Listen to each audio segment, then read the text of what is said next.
kalau sampai sudah 3 kali kesalahan teman-teman lakukan, maka teman-teman akan disuruh balik nih. Assalamualaikum warahmatullahi wabarakatuh. Ya, selamat datang kembali lagi di video saya. Di video kali ini saya akan memberikan ya tips-tips bagaimana caranya agar teman-teman tuh bisa lulus ujian mengemudi hanya dalam 1 kali ya. Walaupun saya sendiri ujiannya lulus 2 kali ya.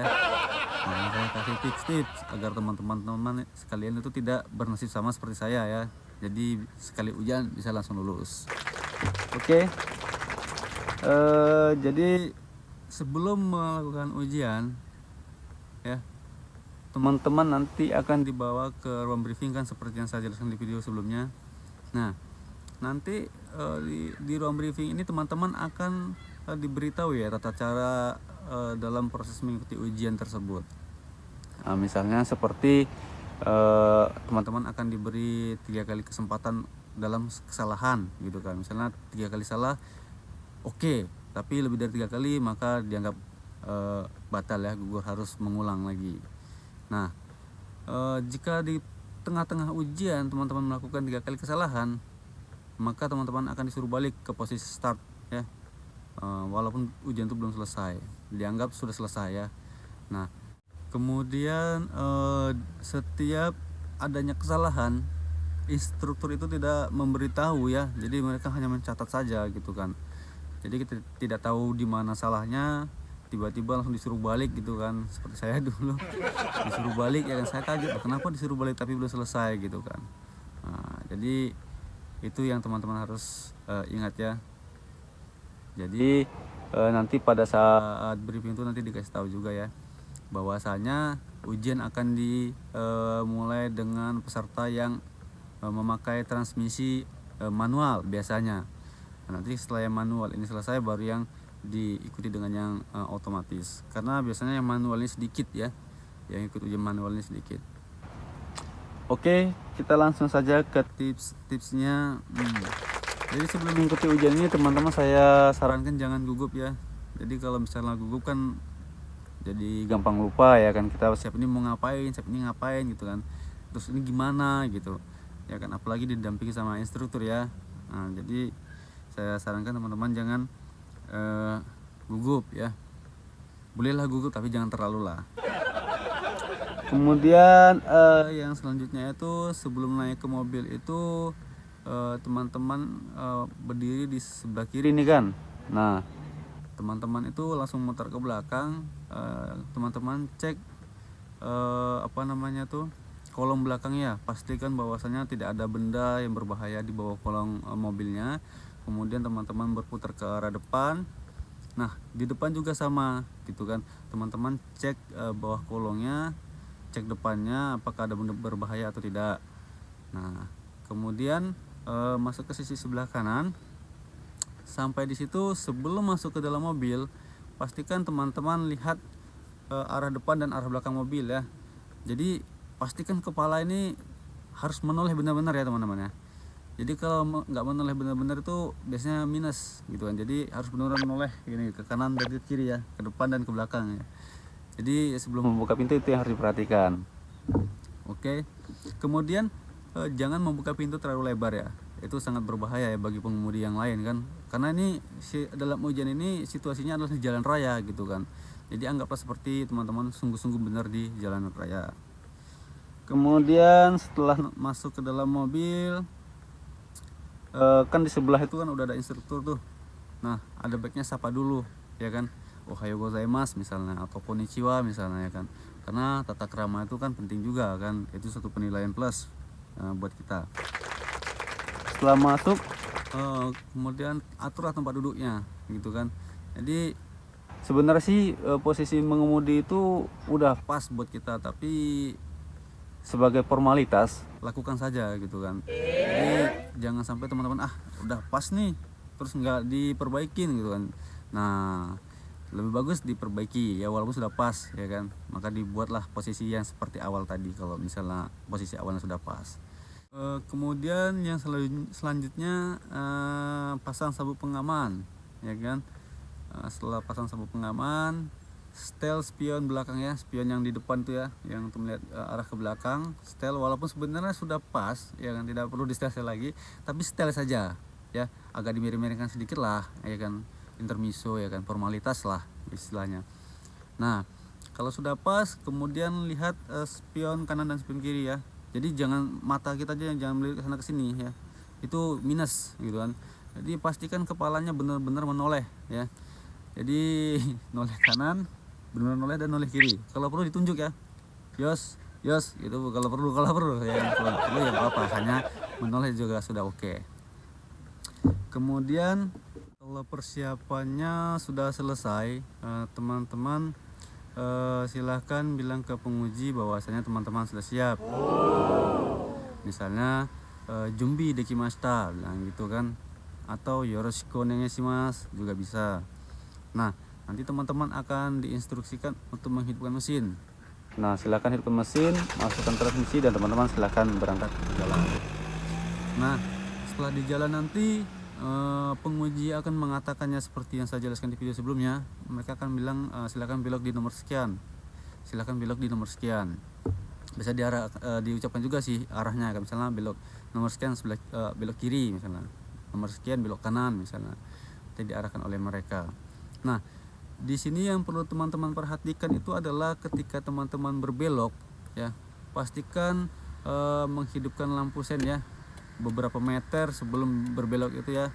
Nah, di saat sebelum berbelok ini atau di saat menghidupkan lampu sen ini, pastikan teman-teman tuh mepetnya ke sebelah kiri. Kalau misalnya belok ke kiri ya, mepet sebelah kiri, kemudian baru berbelok. Jadi jangan dengan posisi yang sama sono mama berbelok gitu kan. Nah, itu dame ya kan, langsung batsu ya, langsung batsu satu.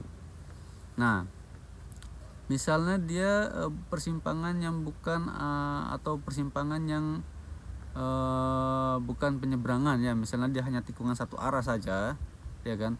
Nah, teman-teman tidak perlu lihat kanan kiri ya, langsung mepet ke sebelah kiri dan langsung berbelok.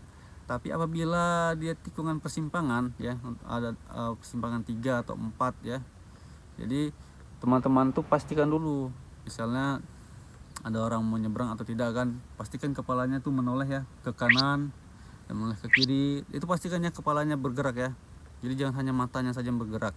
Nah, itu baca juga ya. Nah, kemudian pastikan teman-teman itu berhenti ketika ada tanda tomare ya. Kalau ada tanda tomare itu pastikan berhenti, dan pastikan berhentinya di depan garis ya, di depan garis ya. Maaf, di belakang garis maksud saya. Jangan melewati garis ya, jangan melewati garis. Nah, begitu juga pada saat di singgo ya, di lampu merah, pastikan di belakang garis, jangan di depan garis ya, atau melewati garis. Jadi selanjutnya apabila teman-teman ingin berbelok ke kanan nih, misalnya dari jalur kiri terus kita mau ambil jalur kanan untuk berbelok ke kanan kan. Nah, teman-teman tuh pastikan hidupkan lampu sen, kemudian langsung geser ke kanan ya. Jadi jangan sono mama belok ke kanan, itu sangat berbahaya bagi pengemudi lain dan kita sendiri gitu kan. Jadi kalau seandainya teman-teman lakukan itu, maka itu langsung bacu ya, langsung dame kan gitu kan. Nah, kalau sampai sudah 3 kali kesalahan teman-teman lakukan, maka teman-teman akan disuruh balik nih. Oke. Nah, kemudian jika di pinggir jalan itu dia ada mobil berhenti ya, atau mungkin halangan lah ya kan, apa kayak galian gitulah misalnya kan, sebelum mau mendahului atau ingin berpindah jalur sedikit ke kanan, jangan lupa untuk hidupkan lampu sen ya, lampu sen kanan sebentar, tek 3 kali atau 4 kali lah ya kan, bisa dimatikan. Kemudian waktu kembali ke jalur semula, teman-teman juga harus menghidupkan lampu sen ya ke kiri. Jadi jangan sampai kembalinya tidak dihidupkan. Biasanya menghidupkan ke kanan tapi ke kirinya lupa kita gitu. Nah, itu langsung bacu. Jadi kalau saya dulu gagalnya itu di waktu mau berbelok itu, kesalahan saya satu di situ kan, mau belok ke kiri, hidupkan lampu sen, lihat kanan kiri, tapi tidak merapat ke kiri pada waktu itu. Jadi sono mama langsung saya belokkan gitu kan. Nah itu saya ulangi berkali-kali ya, lebih dari 3 kali. Maka saya waktu itu damai. Tapi pada waktu ujiannya itu tidak disebut ya, tidak dibilang ya ini damai gitu. Itu tidak diucapkan oleh instruktur. Jadi setelah ujian itu biasanya berdua di dalam mobil, kita dan peserta selanjutnya tuh di belakang kan. Nah nanti peserta selanjutnya disuruh keluar, kemudian kita dikasih tahu nanti. Kalau saya dulu dikasih tahu ya, mungkin di tempat lain ada yang nggak dikasih tahu ya kesalahannya di mana. Tapi pada waktu saya ujian kemarin tuh dikasih tahu ya. Jadi Anda tuh disalah di sini nih. Jadi Anda setiap belok itu tidak merapat ke kiri dan itu damai. Dan itu melebihi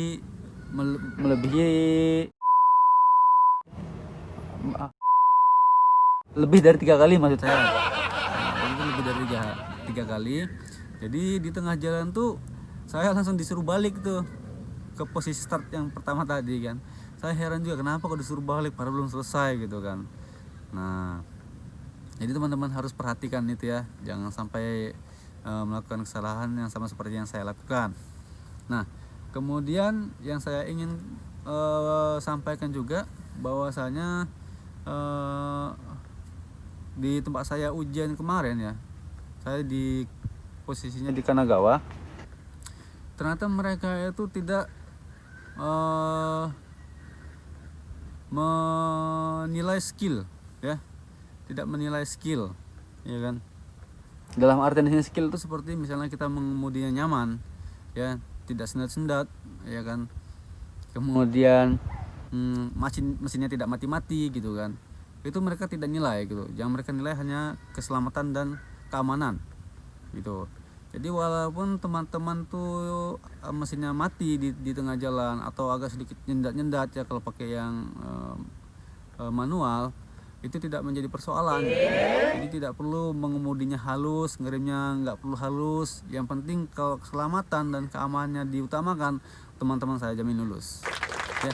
Karena pada waktu saya ujian juga kebetulan sebelum saya di depan saya itu ada peserta lainnya dari nah dia itu bener-bener nggak enak nyetirnya gitu. Jadi nyendat-nyendat ya, kemudian mati-mati mesinnya kan, terus ngeremnya juga nggak enak gitu. Tapi bisa lulus, saya kaget juga gitu. Ternyata yang membuat dia lulus adalah dia mementingkan keselamatan dan keamanan tadi gitu. Jadi buat teman-teman yang mau ujian jangan khawatir ya kalau misalnya mengemudinya belum bisa mulus-mulus banget, nggak apa-apa gitu. Jadi yang penting keselamatan dan keamanannya diutamakan. Oke, saya kira cukup sekian dulu tips-tips dari saya. Semoga teman-teman bisa lulus dalam sekali ujian ya kan. Jangan seperti saya 2 kali ya. Dan saya rasa cukup di sini dulu. Semoga video ini bermanfaat. Kalau misalnya ada saran silahkan tulis di kolom komentar. Kalau ada kekurangan dan kesalahan juga silahkan tulis di kolom komentar supaya channel saya lebih berkembang lagi. Ya, terima kasih. Kalau kalian suka video ini silahkan di subscribe. Assalamualaikum warahmatullahi wabarakatuh.